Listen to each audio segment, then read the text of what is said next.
Hey everyone, how's it going? My name's Adam or EposVox, and once again I get a question posed to me of whether or not you can adapt stuff you have laying around your house for YouTube. This time we're taking a look at the Nintendo 3DS. Now this is the original 3DS XL, not the new Nintendo 3DS. So if you wanted me to take a look at that as well, let me know in the comment section down below. I don't actually have one, but I can source one for that video. And people wanted to know whether or not, I had a few different people on Twitter actually want to know whether or not you could use either the front-facing or the rear-facing cameras on the 3DS for vlogging or taking video for YouTube, since they do have camera functionality built into the 3DS. Let's take a look.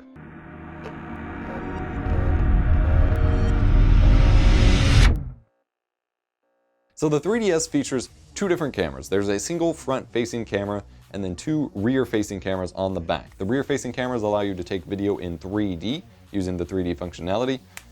And then the front-facing camera allows you to just take normal videos and photos as well. This is where we get into the weird part. So most devices nowadays that have cameras have two cameras. There's one on the front, one on the rear. For phones, tablets, things like that, the front-facing camera is a low resolution and the rear-facing camera is the higher resolution, like more camera-like camera. It's the opposite here. The rear-facing cameras are super low resolution. We're talking like dirty, dirty low resolution, and they look awful for photos or video. The front-facing camera is still very low resolution. It's less than 480p, but it at least looks a little bit different, or a little bit better. So in terms of whether or not you can actually use it for video, well, first and foremost, you're holding this giant device like a tablet out to take the video. It's going to be problematic. It's heavy, especially if you have one of the XL variants, and it's going to introduce a lot of camera shake. So that's one factor to consider. Another is that there is a very high focal range on this camera. So even on the front-facing camera, I had to extend my arms out completely to this entire length to actually get video of myself because of that length.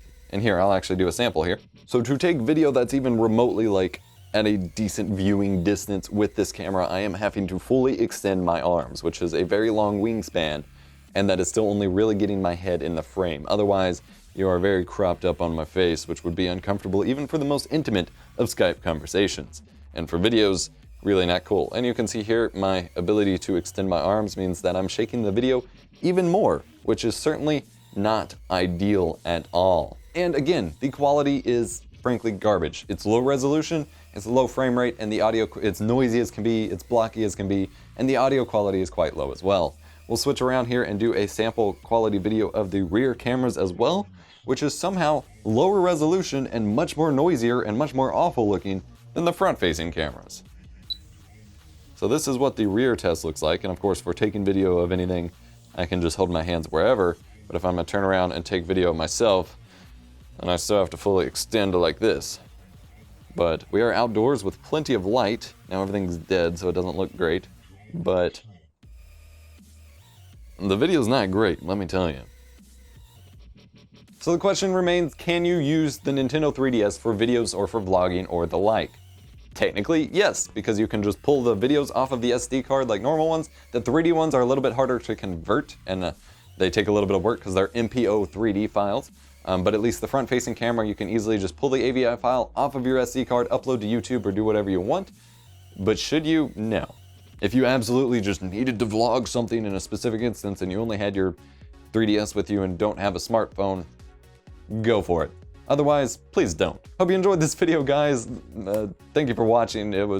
This is fun. I like doing this, adapting technology for just random stuff that it's not supposed to be used for. Smash the like button if you enjoyed. Leave me a comment down below with other stuff that I should look at like this, and I will be doing the PSP camera very soon as well. Subscribe for more awesome tech videos, and I will catch you in the next one. The 3DS features both rear-facing and front-facing cameras, like most modern smartphones, tablets, etc. Except it's on a rotatable screen that is very heavy to hold compared to a smartphone at least, and has a very far zoom or focal distance. I have to hold I am extending my entire arm to get what is frankly still a very up-close shot of the camera. The resolution, of course, is not going to be that great. Neither is the mic pickup, which frankly I'm probably hitting with my finger as I'm walking around. I do apologize to headphone users.